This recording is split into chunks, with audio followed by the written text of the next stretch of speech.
step forward. We'll capture the moment here for posterity.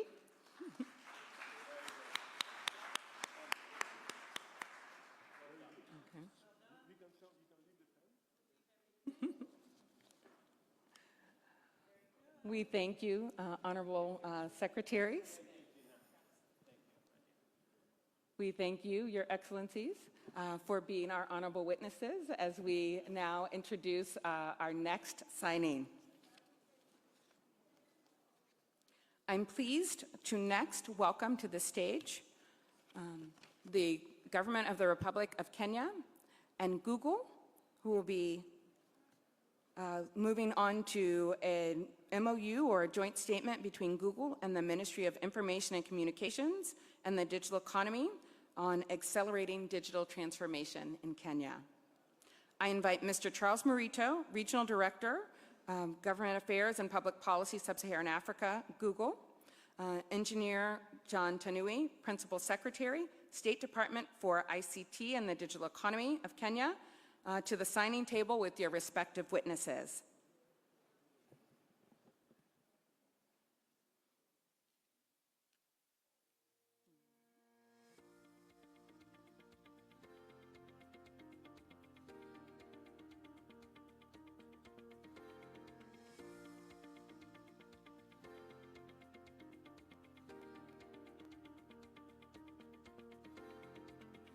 This joint statement of collaboration will lead to enhancing digital infrastructure, harnessing artificial intelligence, cybersecurity, facilitating data-driven innovation, and empowering digital upskilling for the people of Kenya.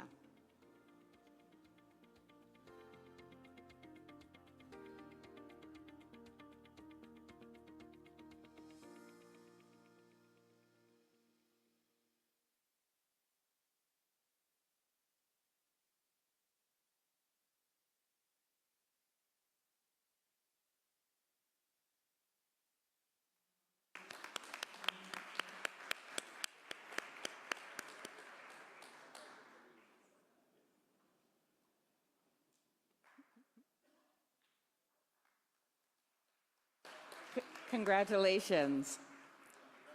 Your collaboration is a testament to the shared vision of our nations, and we commend this signing.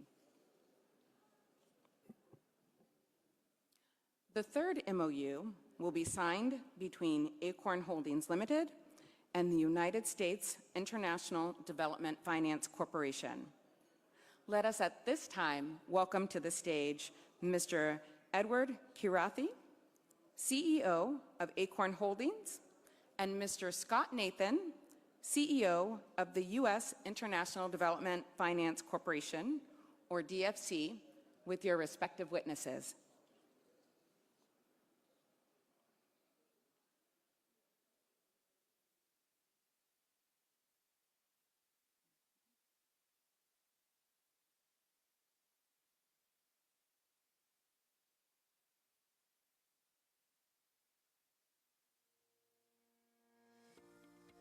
Welcome, gentlemen.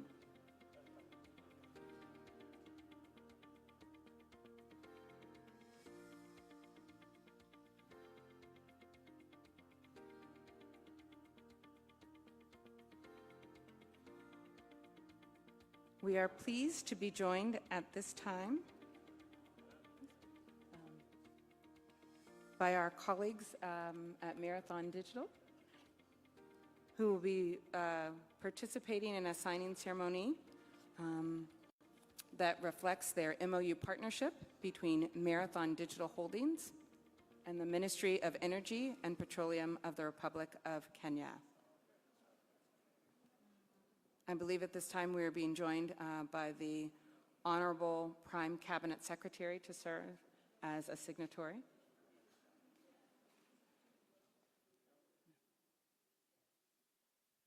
Welcome. Thank you. The name was too hard. No, I know it very well.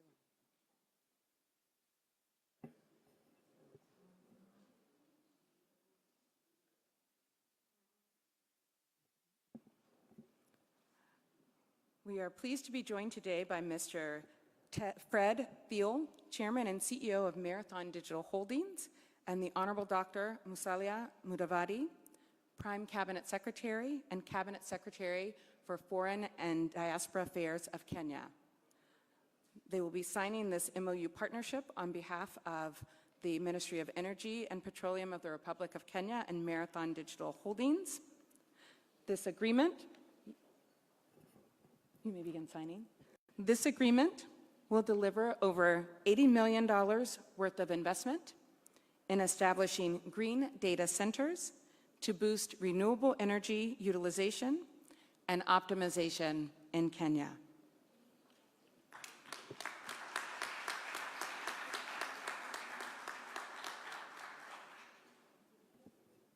Congratulations. We'll have you stand for a ceremonial photo, if you would, Excellencies.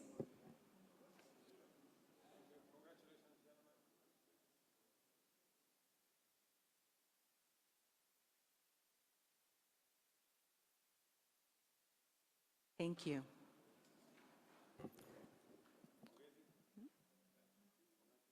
Congratulations to Marathon Digital Holdings and the Republic of Kenya on this deal that will boost renewable energy utilization and optimization in Kenya. We look forward to the fruitful outcomes of your collaboration. Thank you very much.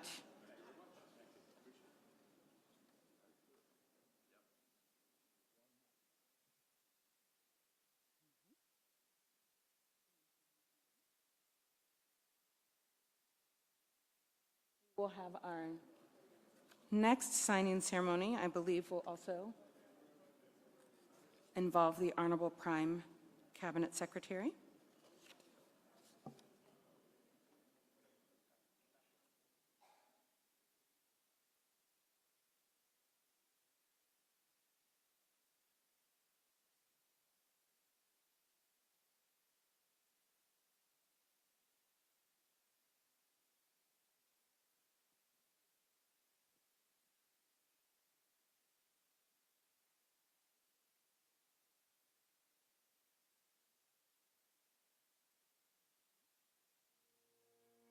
We're very pleased to begin the process of our next signing ceremony.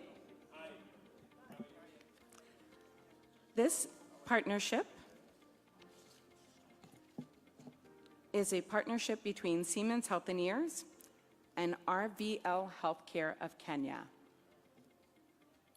Please welcome, who are seated at the table, Mr. Vivek Kanade, Managing Director for Middle East and Africa for Siemens Healthineers, and Mr. Leela Padid Mukala, Founder and CEO of Red Hill Cancer Center, who are joined today by honorable witnesses as they cement an agreement that will help establish a center of excellence for cancer care in Kenya, intending to open in 2025 and to serve patients in Kenya and across East Africa.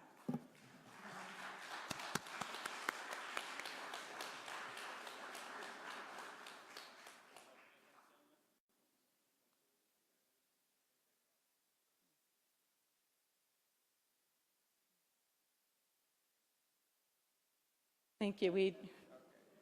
We join the President and the Ambassador in congratulating you on the joint endeavors that you have undertaken. We will now proceed to our next deal signing.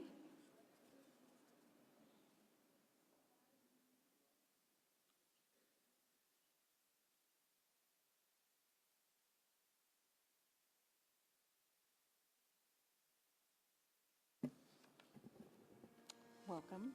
Welcome. At this time, we will proceed with the MOU signing that will take place between Acorn Holdings Limited, the U.S. International Development Finance Corporation, and partners. We are pleased to welcome to the stage Mr. Edward Kirathi, CEO of Acorn Holdings, and Mr. Scott Nathan, CEO of the U.S. International Development Finance Corporation.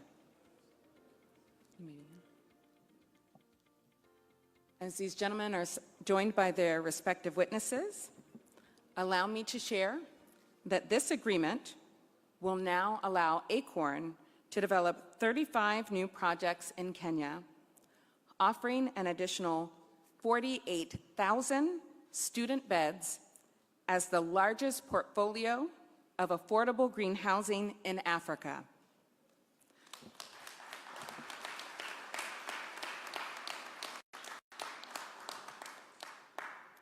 We understand that Standard Bank will also finance some aspects of the project, and they are joining as honorable witnesses for this occasion.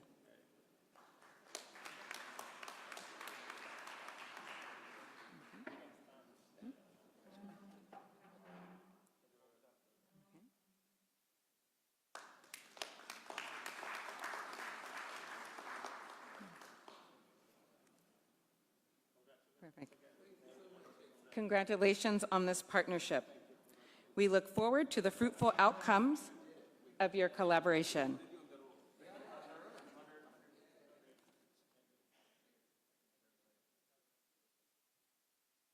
Congratulations again. That's quite an achievement.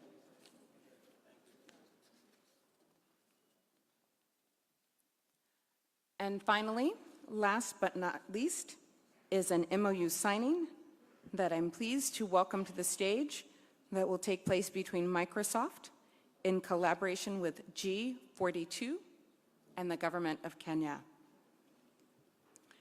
As my colleagues prepare the stage for this signing, allow me to tell you that this three-party signing between Microsoft, G42, and the Government of Kenya has already made quite a bit of news, and so I'm pleased to welcome to the stage Mr. Brad Smith, Vice Chair and CEO of Microsoft, Vice Chair and President of Microsoft. We're joined as well by His Excellency Dr. Musalia Mudavadi, Prime Cabinet Secretary and Secretary for Foreign and Diaspora Affairs, and their respective witnesses to finalize a series of signing agreements. We're joined as well by the CEO of G42, Mr. Peng Zhao.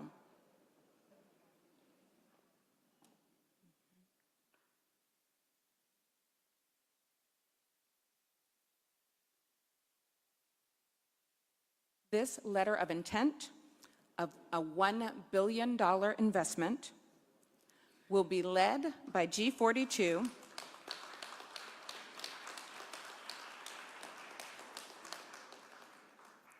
This investment will be led by G42 to build a state-of-the-art green data center in Olkaria, Kenya.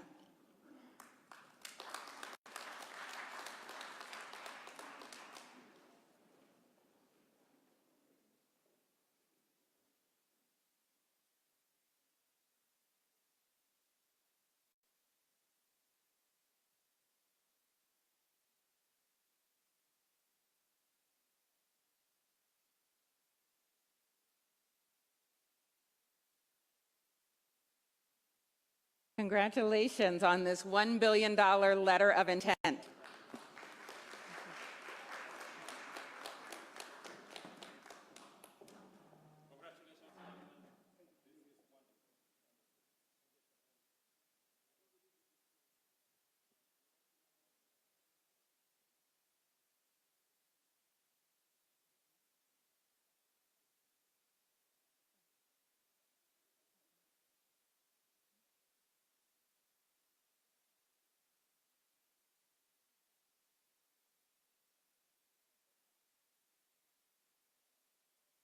Wonderful. Let's give that another round of applause. With this last signature, we conclude the MOU and deal signing ceremony. We celebrate the partnerships formed today and the bright future ahead, and we thank His Excellency for being a witness to the power of what this partnership can bring, and Ambassador Whitman for being a critical partner in making this possible. Thank you very much.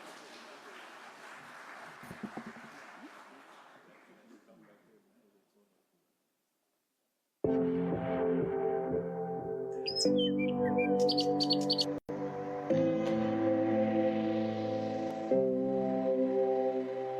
Kenya, beauty is everywhere. Etched in our golden sunsets, gently kissing the horizon. Dancing along our beaches and thriving in the heart of our vibrant cultures. Welcome to magical Kenya. It takes a lot to protect this paradise. This ecosystem is a treasure, irreplaceable and fragile. The heartbeat of our land is sustained by those who believe in its enduring magic. It is time for humanity to step up and live up to its most basic mandate, to protect life on Earth, the integrity of our planet's vital systems, and make the world more, not less, livable. In the face of the world's biodiversity,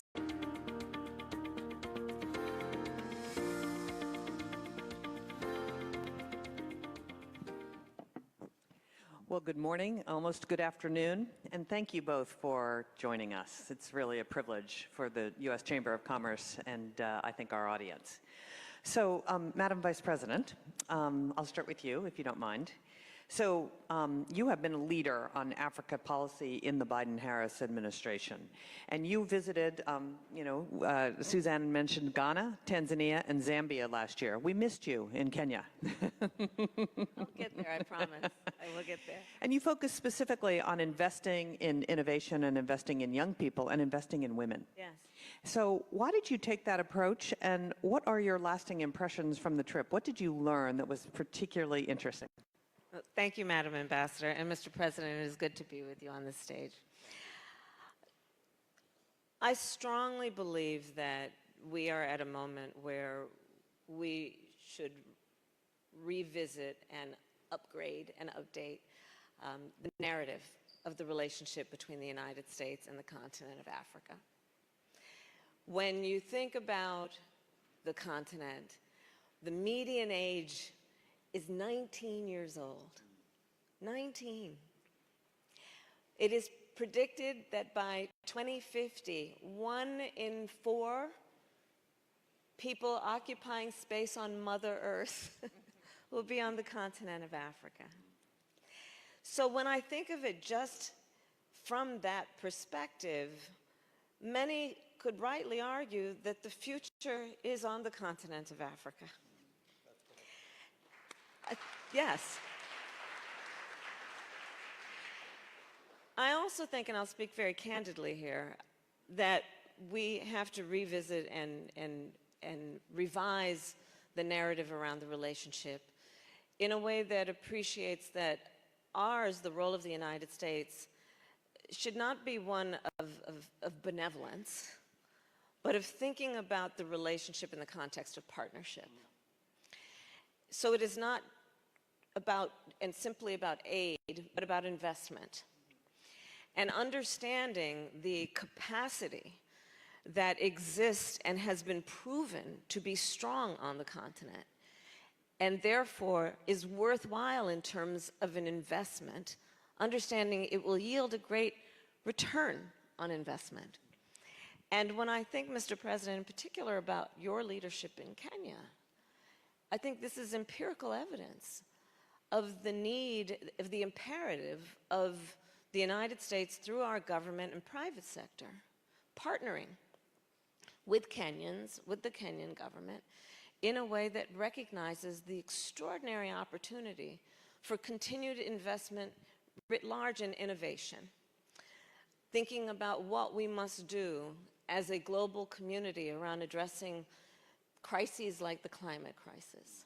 What we can do through those investments that makes clear and real what we know to be the growth, that broad-based economic growth that occurs wherever and everywhere when you invest in women. And then doing that work through a partnership that also appreciates it is good for American business to be invested in relationships that contribute to global stability, Global stability, of course, results also in global economic stability.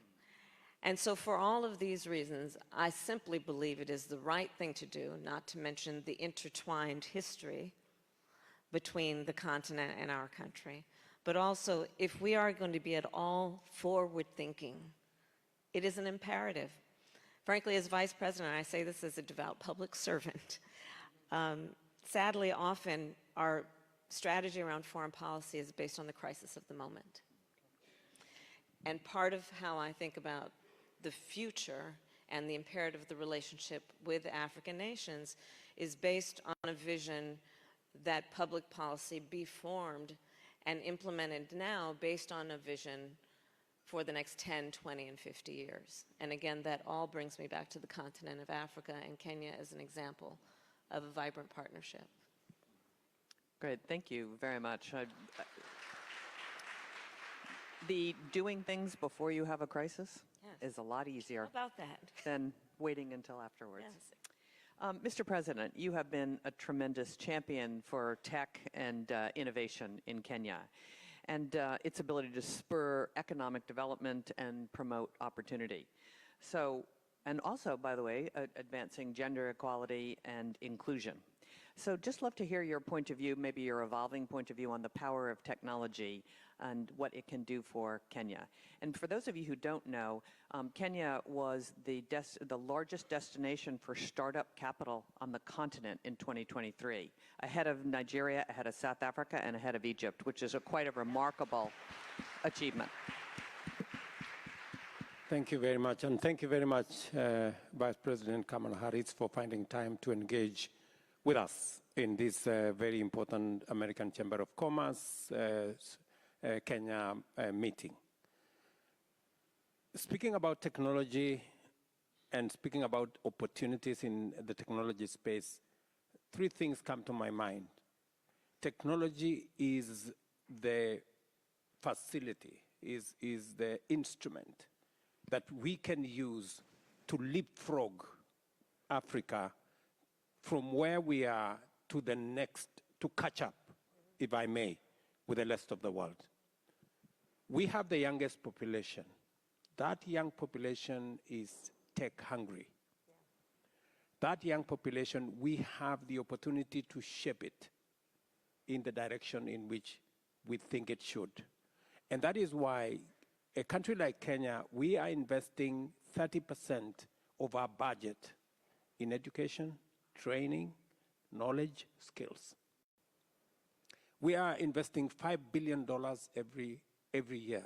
And I said earlier, it's money we believe is an investment, because if there is a single most important asset that we have is our human capital.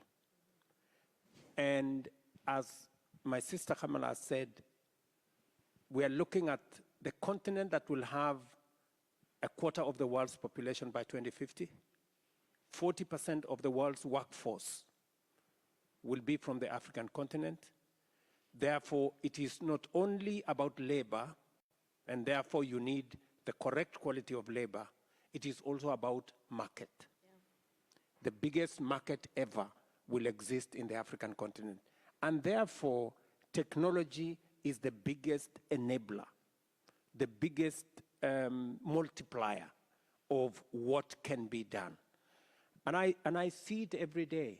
For example, M-Pesa took Kenya from a banking ratio of, I think, about 20% and tripled it, you know, just using technology. Many more Kenyans, including my mother, who has not been to school, she operates M-Pesa. Yeah. She knows how to do it, right. You know. So that's what happens to many people in Kenya. So we look at technology as an enabler and as a mechanism through which we can use the biggest resource we have in our young people, and we can also use it to better deliver agriculture, health, education, tax collection, government services. In fact, for Kenya, We are moving all government services. When I came into office, we had 300 government services.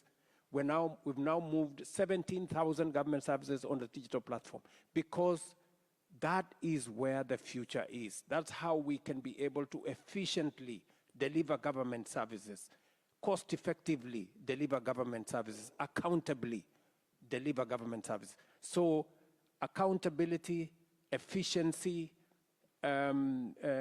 efficacy, the technology enables us to do all that much more efficiently. Therefore, Madam Kamala Harris, you're focused in the right direction on technology, digital space, young people, women. I think that space is the space that will give us the greatest output as we go into the future. And it is, for example, the reason, just before you came in, we have signed in to $1 billion investment using American technology from Microsoft, capabilities from G42, capital resources from G42, and renewable energy from Kenya, because Kenya has the extra asset of having tech-savvy human capital. G42 will tell you, and Microsoft, and I'm sure they are in this meeting, Microsoft will tell you some of their best human capital come from Kenya. Yeah, that's right. That's right. Madam Vice President, you might be interested to know that Kenya is the home to the only semiconductor technology on the continent, and 70% of their engineers are women. Ah. So, pretty remarkable. Fantastic. So I know how hard you've been working on the digital inclusion project, and I think today you're going to talk a little bit about the progress that you've made, and building on the trip that you made to Africa. So maybe you can bring us up to speed on what you've accomplished and how you're feeling about the whole program. I will, but first I just must thank you, Meg Whitman, for taking up the position of being ambassador. I've known the ambassador for a long time, I say with a bit of bravado as a proud Californian, and your work and your groundbreaking work in technology is extraordinary, and this is just the perfect moment that you would step up and serve in this capacity, and I thank you for that. Thank you. Thank you. So digital inclusion was at the heart of the idea for this initiative that is focused on the continent. And I want to thank a few people who I know are here. Brad Smith is here. Michael Meback is here. It was companies like Microsoft, MasterCard, foundations. Melinda French Gates was one of the earliest to contribute as much as $10 million for the women in digital inclusion focused on women, the Ford Foundation. And so essentially, this is how it all happened, is a simplified version. I got on the phone and I called a bunch of people. And I called them to say, I know that you have some interest based on the work that you've done before. Can we collaborate in a focused way that develops synergy around a public-private partnership? And the foundation for the work being digital inclusion, understanding that all business at this point is tech business. And any business, any economy that is going to grow, much less be sustainable between now and the future, must integrate and adapt and adopt technology in an institutional way. And this includes, as you described, Mr. President, your mother. It includes that it must be the people, not just the governments and the corporations, that understand how the technology works.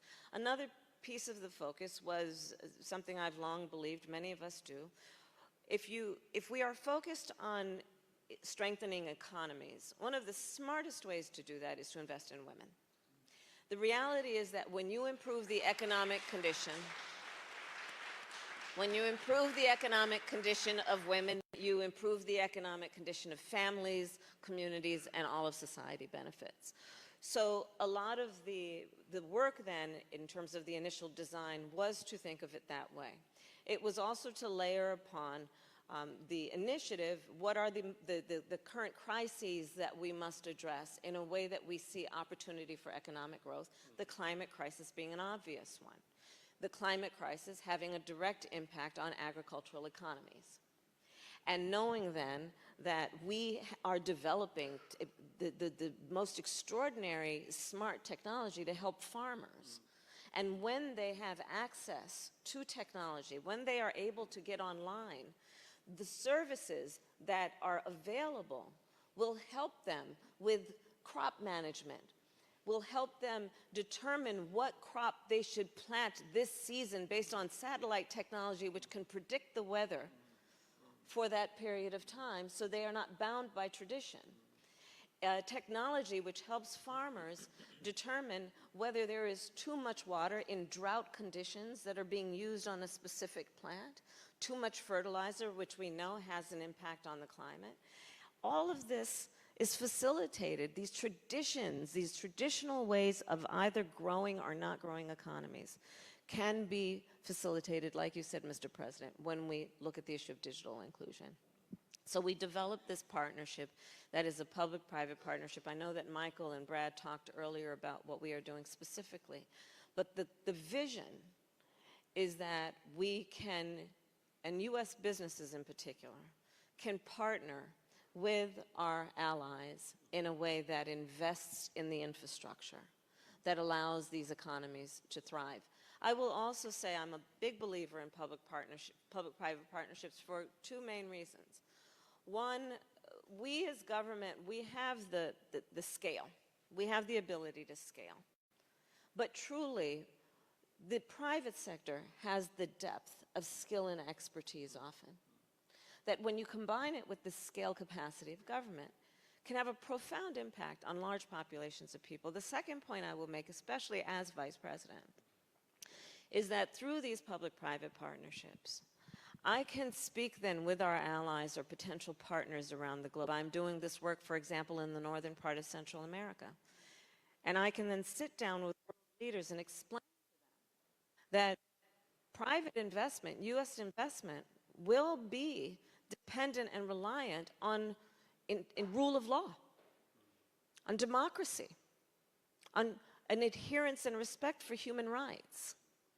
And understand then in that way the power of public-private partnerships, especially when we are talking about these relationships around the globe. Understanding that increasingly U.S. business is interdependent with our allies and nations around the world, and these partnerships then make a lot of sense. Let me follow that up quickly, and we have just a few more minutes.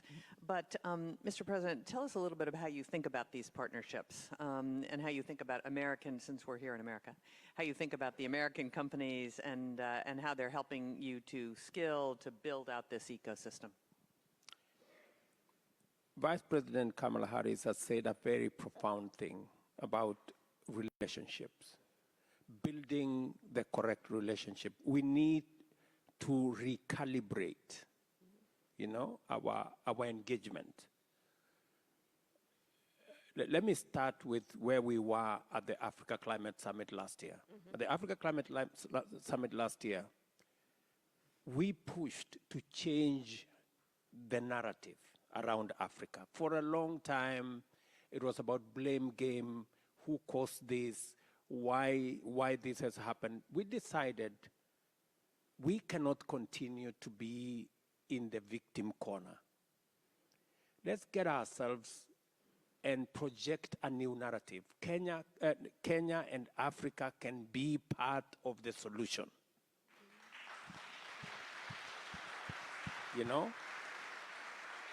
And for a moment, it looked strange because people were wondering, we thought we were victims of climate change.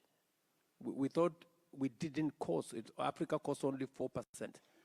How can we be part of the solution? We're saying we have the largest resources of renewable energy. We have the youngest population. We have 60% of the world's arable land, which we can use smart agriculture. We have the natural carbon sinks. We have the largest minerals that are even necessary for energy transition.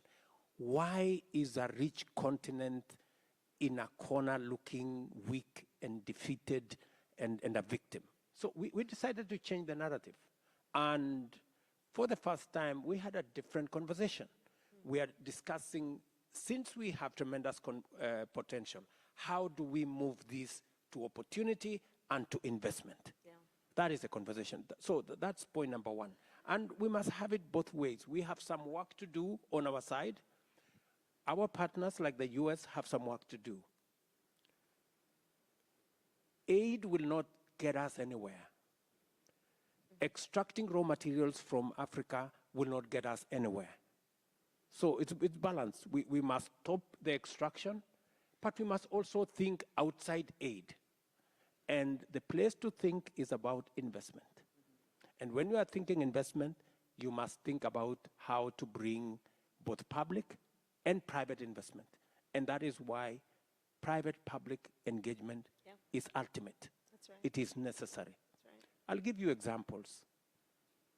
We have the most modern expressway in Nairobi. It wasn't built using government money. Mm-hmm. It was built using private sector money in a PPP framework. Mm-hmm. It's working. I am now doing a PPP framework to transmit for energy transmission. We're doing the first 5 transmission lines in Kenya. Why should government invest money in a transmission line when we can only pay a willing charge for somebody in the private sector who can invest their money? We are looking at how we can also do it with the airport, how we can do it with the ports, how we can do it with the rest. So that way, we can bring huge investment money into our economies without necessarily contracting debt or looking for aid. Let me give a perfect example today here. We just signed an investment of $1 billion. You know, it would take me ages to get $1 billion from any government, including the American government. It would take us that long, too. You know, it would take me ages. But the private sector can do it.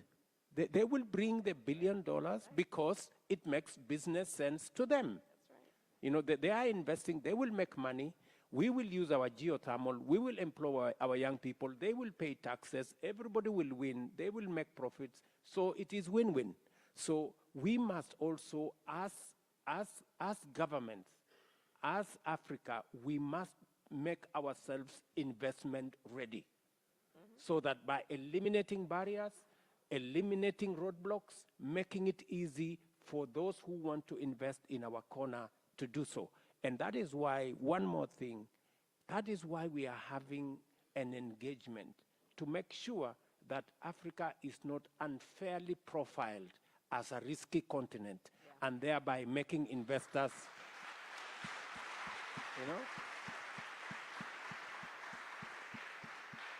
And it is the reason why I was having a very robust engagement with President Biden, and I must thank him profusely because he agreed with me that we need a reform of the international financial architecture so that we make it fairer, so that all countries, all continents can access finances without unnecessary profiling and without making them pay more than they should.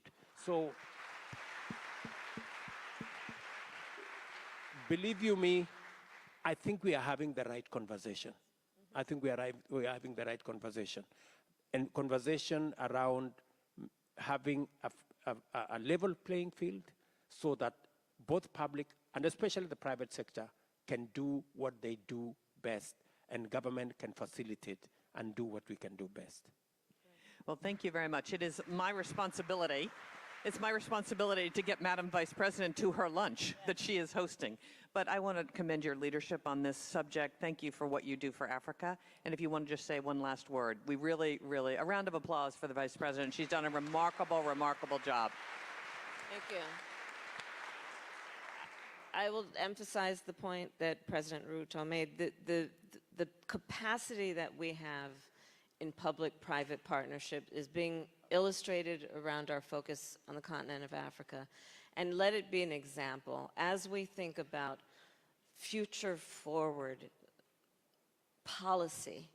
That is where the future is. We in government don't have not only necessarily the depth of this skill, but we cannot pull together the billions of dollars, to your point, that we can do with these kinds of partnerships that will have exponential and immediate impact.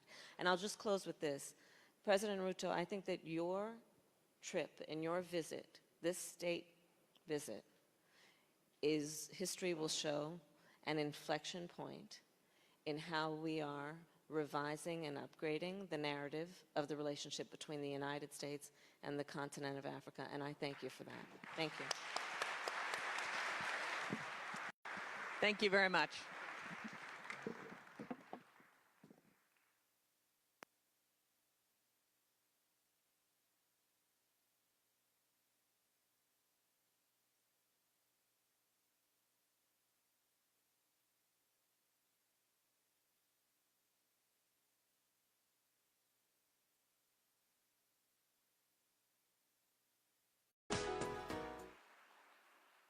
Thank you very much. Gina Raimondo, U.S. Secretary for Commerce. Madam Suzanne Clark, President and CEO of the U.S. Chamber of Commerce. Business leaders and executive of U.S. corporates, distinguished guests, ladies and gentlemen. First, on behalf of my delegation, I sincerely thank Madam Suzanne Clark, together with her team, for the excellent work they have put into the preparation of this breakfast meeting. I am delighted to have this opportunity to share with you various opportunities to leverage the strong, enduring, and dynamic Kenya-US relations and further enhance investment and trade relations and partnerships between our business communities. This gathering comes just a month after the AmCham Summit 2024 in Nairobi. At that summit, U.S. business leaders and entrepreneurs, many of them I see here, had a platform to connect and interact with their counterparts from Kenya and the broader Eastern Africa region. This event gives us yet another chance to reflect on the outcomes of the Nairobi AmCham Summit and deliberate on the ways by which we can inject momentum into the bilateral trade and investment agenda and catalyze synergies between Kenya and the U.S. business communities.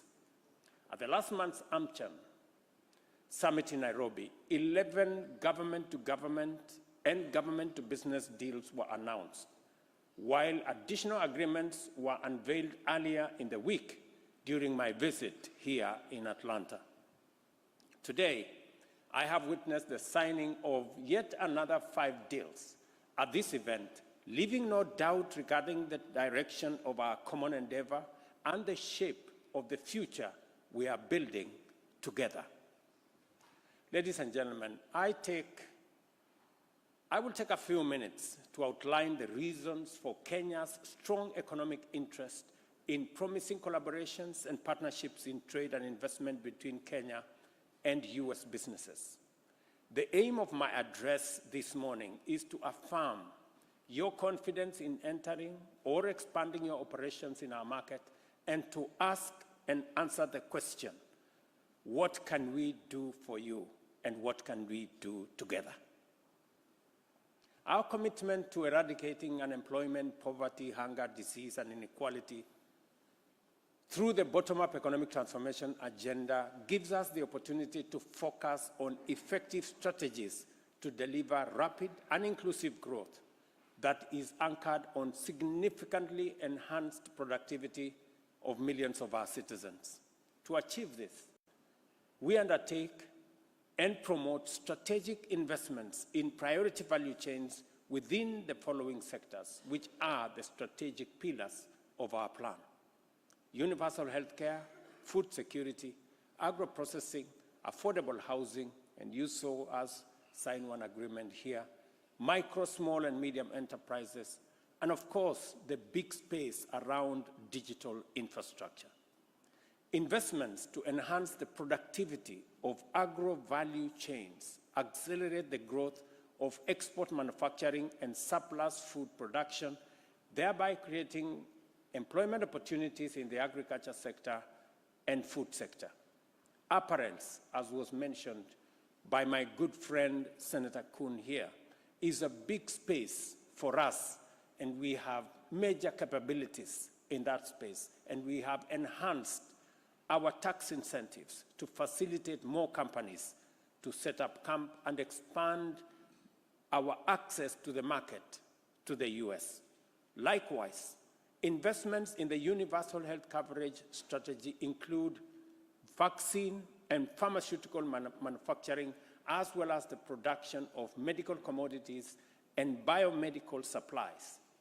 This enhances our capacity to provide high-quality health services to citizens, promote self-sufficiency, as we were, rudely told by COVID-19, exports to meet regional demand, and create significant employment opportunities.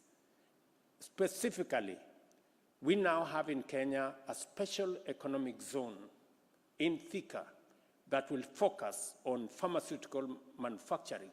And I invite companies who want to explore opportunities in that space.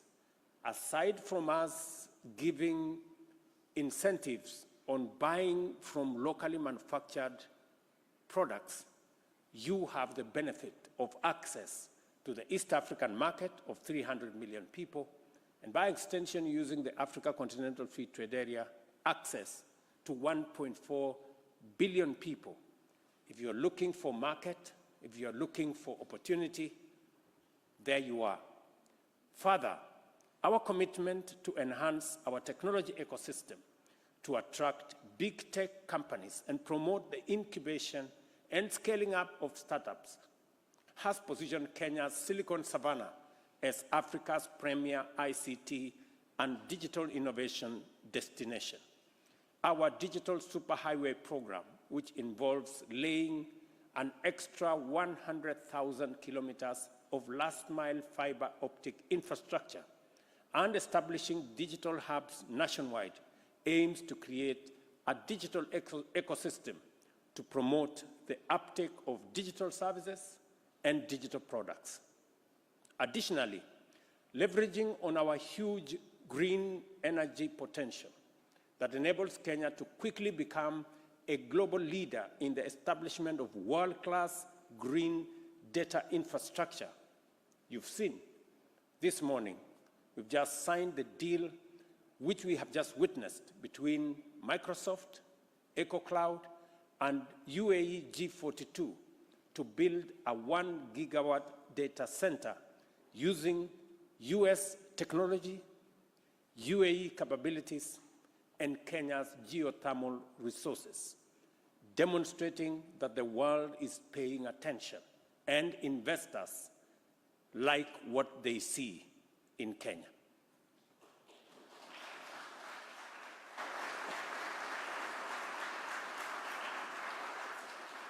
Kenya's largest BPO company, CCI Global, has doubled its workforce, adding 4,000 jobs to serve American clients, highlighting the importance of ICT sector in our partnership.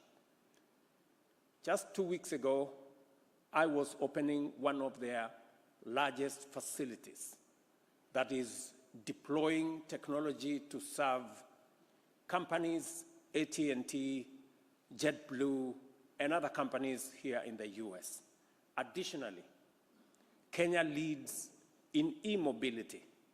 Yesterday, we had a conversation about how we are hosting over 30 companies with Ampersand and Rivian, choosing Kenya to make great things happen around e-mobility.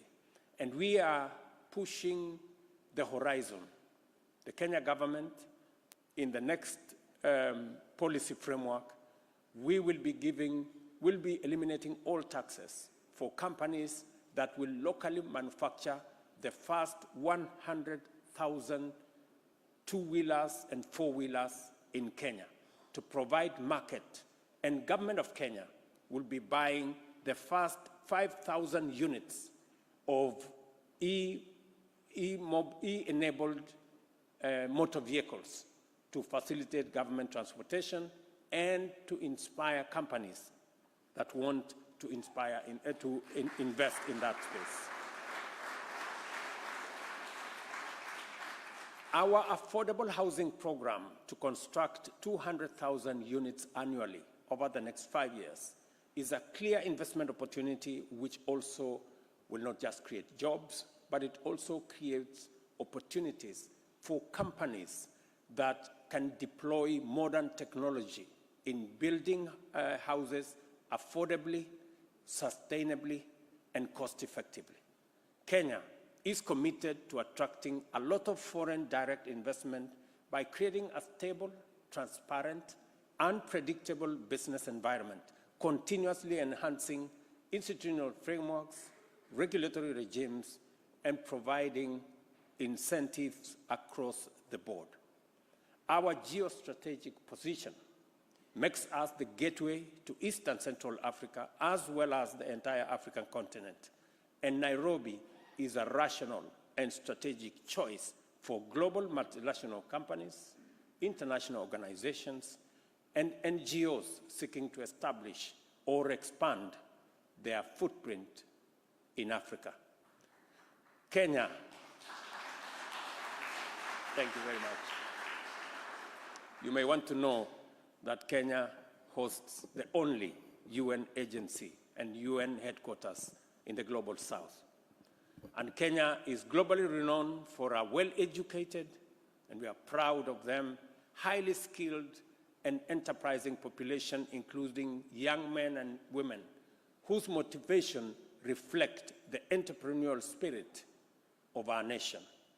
We spend the highest budget on education, training, and skilling.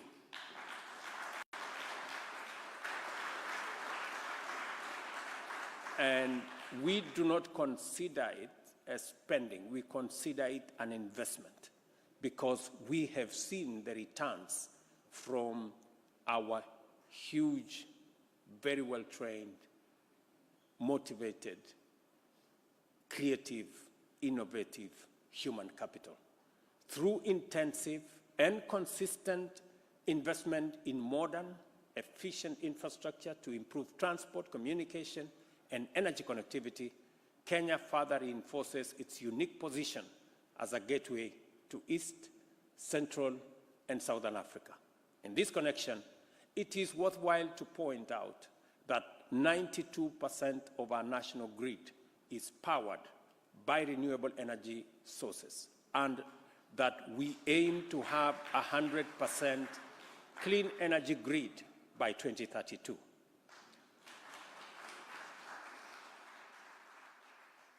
I know whenever I mention this, many people wonder how we've done it.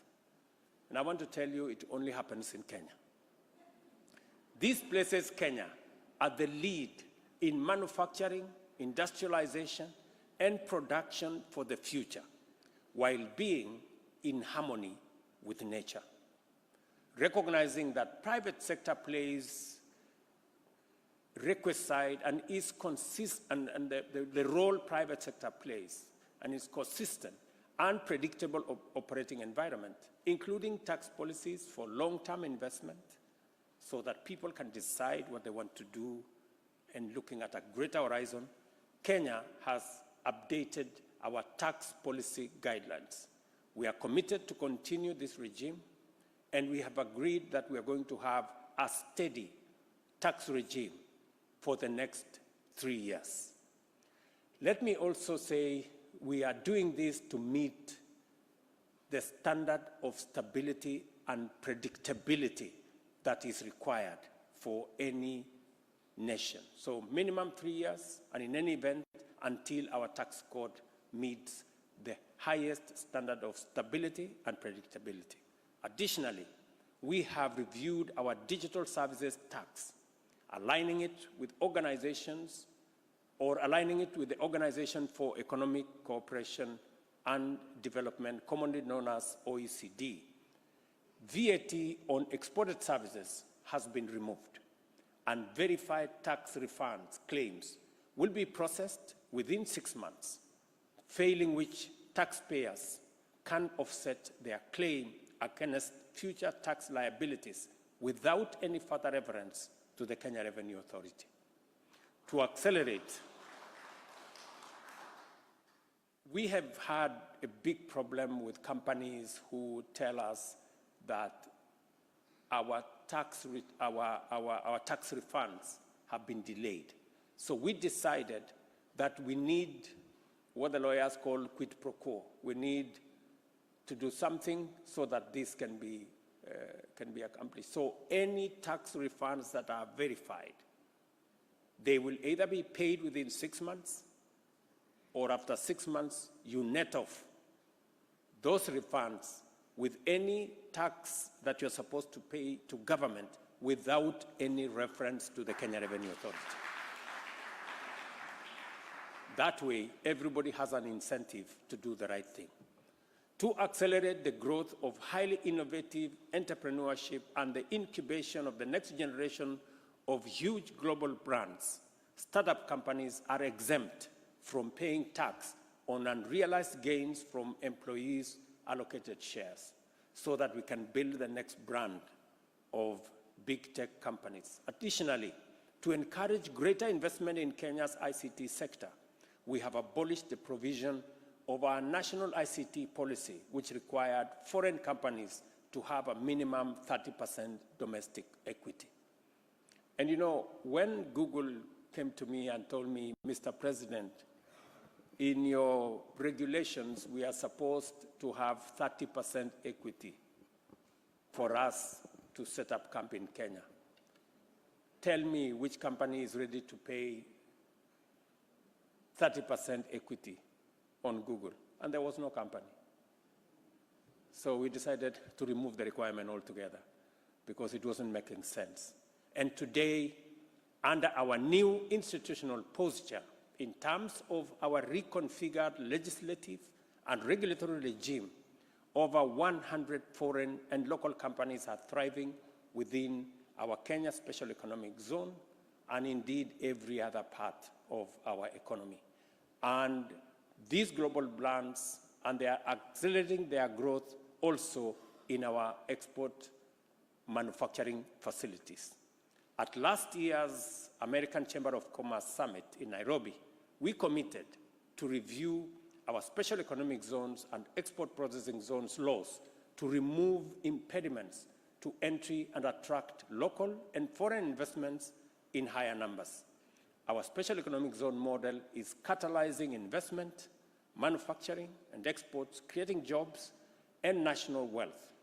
Kenya's apparel exports to the US, for example, reached US dollars 544 million, with brands like Calvin Klein, Levi, Lee, and Wrangler sourcing from Kenya and creating over 12,000 jobs in the past 2 years. We are fast-tracking legislative reviews to enhance the Special Economic Zone Investment Scheme by the end of this year. And I have given very firm instructions to Rebecca and her team to accelerate that endeavor. Our genuine partnership, based on shared values, has improved Kenya's business environment through open discussion with investors and the American mission in Nairobi and the government of Kenya. Forums like this, therefore, crucial opportunities for us to answer the critical question that implicitly arises whenever I meet investors, industrialists, and entrepreneurs. What can I do for you? That's the constant question.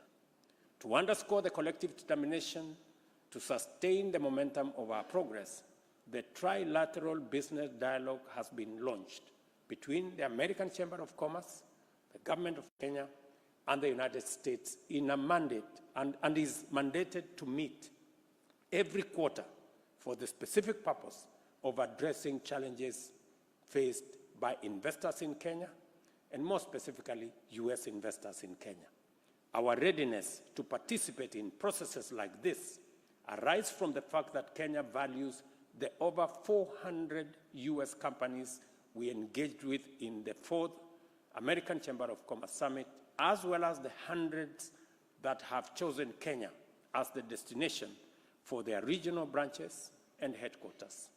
Our intention, therefore, is to ensure that companies like Amazon Web Services, Apple, Citigroup, Coca-Cola, and I had an opportunity to witness the investment by Coca-Cola of another $175 million in our country. Dell, Del Monte, General Electric, Google, Hello Tractor, IBM, Intel, Kentegra, MasterCard, Microsoft, Oracle, Synergy, Sun Agriculture, Victory Plum. Do I continue? All this. And I have not mentioned them in order of any priority. These are all our companies, and we have fantastic relationship with them. We want all of them to guarantee maximum value to their investors by realizing the full benefits of working from Kenya, working in Kenya, and working with Kenyans. My commitment, and that of the entire government, to make Kenya the best place to do business globally has already borne fruit. Kenya has been ranked the 3rd most attractive place to do business in Africa by the World Bank. I appreciate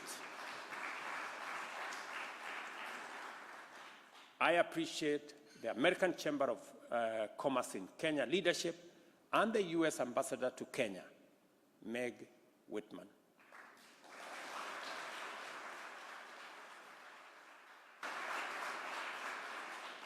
Meg Whitman is God sent. And she's done, sometimes single-handedly, with her team in Nairobi, what would ordinarily be in the realm of miracles. Her leadership in establishing and sustaining important conversations, supporting productive dialogue, and pursuing implementation through effective collaboration has been outstanding. In particular, it has been fascinating to observe Ambassador Whitman in action. She has notably introduced a culture of 9 in my administration. Last year, we addressed some of the issues I have mentioned in my statement to conclusion. It was a conspicuous list of 9. This year, she brought another list of 9 that I promise that CS Miano and her team will fully address to further strengthen the business climate.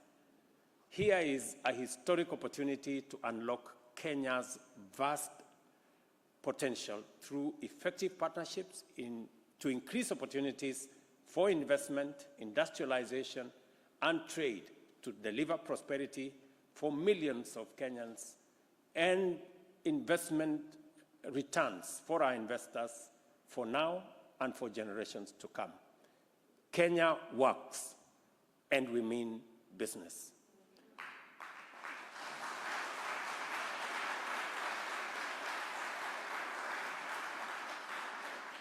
When it comes to investment, we are ready for you. Together, let's bring your vision to reality, and let us build Kenya together with your companies. What we can do for you in 2024, that is my statement. Thank you very much. God bless you.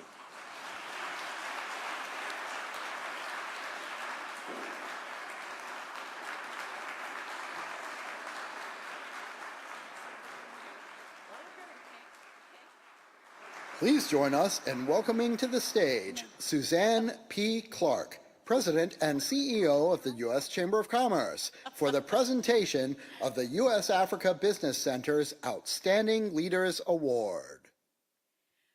Well, thank you so much, Mr. President. Kenya works.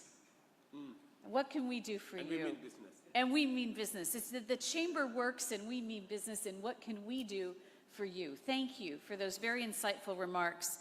In recognition of your work to really promote and advance business-led solutions and your steadfast commitment to trade and investment initiatives to grow Kenya's economy, it is my honor to present to you the U.S. Africa Business Center's Outstanding Leaders Award. And if I can just tell the audience, President Ruto is just the 4th ever recipient of this award. We are so grateful for your leadership, and we are committed partners. Thank you, Mr. President.